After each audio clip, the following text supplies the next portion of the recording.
अस्सलाम वालेकुम नाज़रीन, हाईटेक न्यूज के नेशनल और इंटरनेशनल खबरों में आपका खैर मक़दम है। मैं हूं नेहा खान। नजर डालते हैं आज की अहम खबरों पर।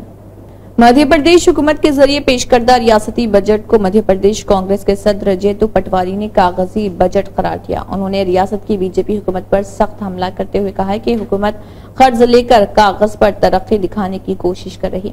ये कागजी बजट है जिसमें सिर्फ कागज का पेट भरा जा रहा। रियासती हुकूमत का ये बजट गरीबों, किसानों और खवातीन को सख्त मायूस करने वाला है। मध्य प्रदेश कांग्रेस के सदर ने एक्स पर एक पोस्ट में कहा कि लाडली बहनें महाना 3000 रुपए की राह देख रही हैं। इसके अलावा गंदम और धान पैदा करने वाले किसान इस बजट पर हैरान और परेशान हैं। हुकूमत ने बजट में ऐलान करदा इमदादी कीमत के हवाले से कोई तजवीज नहीं रखी है। इसके अलावा सरकारी भर्तियों के लिए भी ली जाने वाली फीस में भी कोई कमी नहीं की गई है और इम्तिहानी घपलों और पेपर लीक्स को रोकने के लिए किसी सख्त निजाम की बात नहीं कही गई। एक बार फिर मिड डे मील को लेकर फिक्र अंगेज खबर सामने आई है। मगरबी महाराष्ट्र के सांगली जिले में उस वक्त अफरा तफरी का माहौल पैदा हो गया जब एक सरकारी नर्सरी स्कूल में बच्चों के लिए तैयार मिड डे मील के पैकेट में मुबैना तौर पर एक छोटा सांप मरा हुआ बरामद हुआ। रियासती आंगनवाड़ी एम्प्लॉय यूनियन की नायब सरबराह आनंदी भोसले ने इस ताल्लुक से बताया कि मामले की खबर एक बच्चे के वालिदैन ने दी थी। अफसरान इस पूरे मामले की जांच कर रहे। कांग्रेस लीडर और पलोस कादेगांव से रुकन असम्बली विश्वजीत कदम ने इस वाक़े को इंतहाई संगीन मामला करार दिया और मौजूदा मानसून इजलास में रियासती असम्बली में ये इशू भी उठाया। उन्होंने इस मामले की जांच और इसके लिए जिम्मेदार लोगों के खिलाफ कार्रवाई का मुतालबा किया। पहाड़ी रियासत उत्तराखंड में मानसून ने अपना रंग दिखाना शुरू कर दिया है। यहाँ हो रही मूसलाधार बारिश की वजह से नदियों व नालों में तोग़यानी आई हुई है। रियासत की 113 सड़कें बशमूल 6 रियासती शाहराहें शदीद बारिश और मिट्टी के तोदे गिरने की वजह से बंद हो गई हैं। पौड़ी में स्कूलों को बंद रखने के अहकाम दिए गए और लोगों से सख्त एहतियाती तदाबीर अख्तियार करने के लिए कहा गया। हिंदुस्तानी महकमे मौसमियात की पेशगोई के मुताबिक पिथौरागढ़, चंपावत, नैनीताल, बागेश्वर, अल्मोड़ा और उधम सिंह नगर अजला के कुछ इलाकों में गरज चमक के साथ तेज बारिश का इम्कान है। देहरादून समेत पौड़ी, टहरी और हरिद्वार अजला में शदीद बारिश का अलर्ट जारी किया गया। मूसलाधार बारिश के अलर्ट के पेश नजर पौड़ी में स्कूल बंद रखने के अहकाम दिए गए। हिंदुस्तान में फिजाई आलूदगी के हवाले से एक रिपोर्ट में चौंका देने वाला इंकशाफ किया गया है। लॉन्सेट रिपोर्ट के मुताबिक जारी होने वाले इस रिपोर्ट में हिंदुस्तान के 10 बड़े शहरों में हर 100 में से 7 अमवात जहरीली हवा की वजह से होती हैं और इस वक्त हिंदुस्तान में 10,000 लोगों की जान बचाने के लिए अहम इक़दाम करने की जरूरत है। रिपोर्ट में मजीद कहा गया है कि बड़े पैमाने पर होने वाली तहकीक के मुताबिक दिल्ली और दूसरे बड़े शहरों में फिजाई आलूदगी की वजह से लोगों के फेफड़ों की हालत बहुत खराब है और ये मुस्तकबिल में बहुत खतरनाक साबित हो सकता है। इस रिपोर्ट में 36 लाख रिपोर्ट्स का तफसीली मुताला किया गया है जिसमें यह पाया गया कि अहमदाबाद, बेंगलुरु, चेन्नई, दिल्ली, हैदराबाद, कोलकाता, पुणे, मुंबई, शिमला और वाराणसी में PM 2.5 माइक्रो पार्टिकल्स जर्रात की सतह काफी बुलंद है। इन जर्रात को कैंसर की सबसे बड़ी वजह करार दिया जाता है। शायदशुदा तहकीकी रिपोर्ट के मुताबिक PM 2.5 की वजह से 2008 से 2019 के दरमियान कम से कम 33,000 अफराद हलाक हुए हैं। इन शहरों में मरने वालों की तादाद 2.7% है और साइंसदान के मुताबिक इन रिपोर्ट शुदा शहरों में होने वाली तकरीबन 36 लाख अमवात का तजिया किया गया है। बिहार में बारिश का सिलसिला शुरू हो गया है, लेकिन बारिश की इस शुरुआत के कबल से पुलों के गिरने का सिलसिला जारी है। बिहार के बेशतर अजला से पुल टूटने या इसकी बुनियादें गिरने की मुसलसल खबरें आती रहती हैं। बिहार में पुलों के मुसलसल गिरने का ये मामला अब सुप्रीम कोर्ट में पहुंच गया है। इस ताल्लुक से सुप्रीम कोर्ट में मुफाद आमी की एक दरख्वास्त दायर की गई है जिसमें सुप्रीम कोर्ट से स्ट्रक्चरल ऑडिट कराने का हुक्म देने का मुतालबा किया गया। पुलों के गिरने के इन वाकयात पर राष्ट्रीय जनता दल ने सवाल उठाया और इसके लिए PM मोदी और वज़ीर आला नीतीश कुमार को जिम्मेदार करार दिया है। RJD सुप्रीमो लालू प्रसाद यादव ने PM नरेंद्र मोदी और बिहार के वज़ीर आला नीतीश कुमार दोनों पर हमला किया। लालू यादव के साथ RJD लीडर तेजस्वी यादव ने भी इस मामले पर सवाल उठाया और पोस्ट किया। लालू प्रसाद यादव ने अपने पोस्ट में लिखा कि नरेंद्र मोदी और नीतीश कुमार इसका इल्जाम भी मुगलों, अंग्रेजों और ऑपोजिशन को ही दे देंगे और इन पर ही आयद करेंगे। एक ही दिन में 5 पुल गिरे, 15 दिन में 12 पुल गिर चुके हैं। पुलों का कोई हिसाब किताब नहीं। कनाडा के वज़ीर-ए-आज़म जस्टिन ट्रूडो ने लेफ्टिनेंट जनरल जेनी कैरिगनन की कनाडा की मुसल्ह अफ़वाज की सरबराह मुकर्रर करने का ऐलान किया है। मुल्क की तारीख में पहली बार है जब कोई खातून फौजी सरबराह के ओहदे पर फायज होंगी। वज़ीर-ए-आज़म जस्टिन ट्रूडो ने प्रेस को जारी करदा एक बयान में कहा है कि कैरिगनन मौजूदा chief of defence staff general Wayne Eyre की जगह लेंगी, जो CAF से रिटायर हो रहे हैं।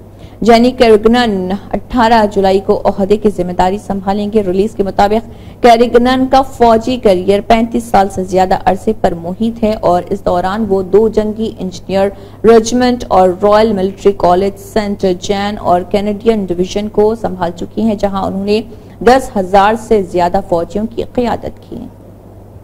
महाराष्ट्र असेंबली इंतखाबात से आइन कबल एक अहम कदम उठाते हुए कांग्रेस पार्टी ने प्रतिभा शिंदे को महाराष्ट्र कांग्रेस का नायब सदर मुकर्रर किया है। ये तकर्री की गई है और इंतखाबात से आइन कबल कांग्रेस पार्टी ने खुसूसी हिकमत अमली के तहत प्रतिभा शिंदे को रियासती नायब सदर मुकर्रर किया है।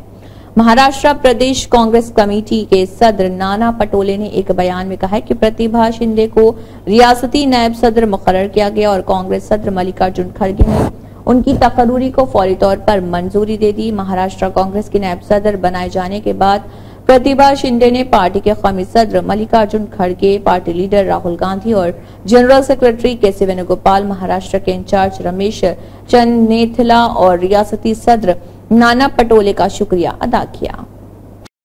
राजस्थान के वजीर ज़राअत करोड़ी लाल मीना ने तमाम ओहदों से इस्तीफा दे दिया है। उन्होंने जयपुर में मुनक़दा एक तकरीब से इस्तीफे का ऐलान किया।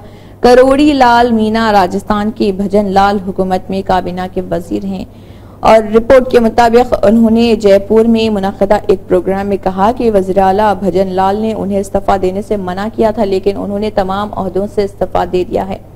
ख्याल रहे कि जब से लोकसभा इंतखाबात के नताइज का ऐलान हुआ है, राजस्थान में बहुत सी कयास आराइयां की जा रही थी कि करोड़ी लाल इस्तीफा दे सकते हैं, जिनकी उन्होंने तस्दीक कर दी है। दरअसल वो 2 से इलेक्शन हार गए थे। उन्हें राजस्थान में बीजेपी का खतआवर लीडर करार दिया जाता है और वो पहले ही अपना इस्तीफा वज़ीर आला भजन लाल को भेज चुके हैं। अब पाकिस्तान में लोगों की निजी जिंदगी खत्म हो चुकी है, क्योंकि वहां की हुकूमत ने चीनी तर्ज पर निगरानी शुरू कर दी है। हुकूमत की हिदायत पर टेलीकॉम कंपनियां लोगों की जाती मालूमात नामालूम एजेंसियों को दे रही। ये मामला हाई कोर्ट में पहुंचने के बाद सामने आया है। शाया खबर के मुताबिक इस्लामाबाद हाई कोर्ट ने कहा है कि पाकिस्तान में आम शहरियों का जाती डेटा इकट्ठा करके गुमनाम एजेंसियों को बगैर किसी इंसानी मदाखलत या किसी कानूनी वारंट के दिया जा रहा। पाकिस्तान के मारूफ रिपोर्ट में कहा गया है कि हुकूमत की जानिब से हाई कोर्ट को दी गई मालूमात में चौंका देने वाली बातें सामने आई हैं। हुकूमत की हिदायत पर पाकिस्तान टेलीकम्युनिकेशन अथॉरिटी ने चीन के नक्श कदम पर चलते हुए टेलीकॉम कंपनियों को एक जामे निगरानी का निजाम नाफिज करने पर मजबूर कर दिया। इस निजाम के जरिए पाकिस्तान में किसी भी शख्स की जाती मालूमात एक क्लिक पर हासिल की जा सकती है।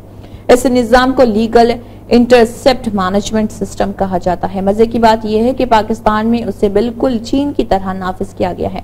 इस निजाम पर ना तो कोई कानूनी कंट्रोल है और ना ही उसे किसी रेगुलेटरी जांच पड़ताल के तहत रखा गया है। ऐसे में पाकिस्तान की खुफिया एजेंसियां बगैर किसी पाबंदी के किसी की भी जासूसी कर सकती है।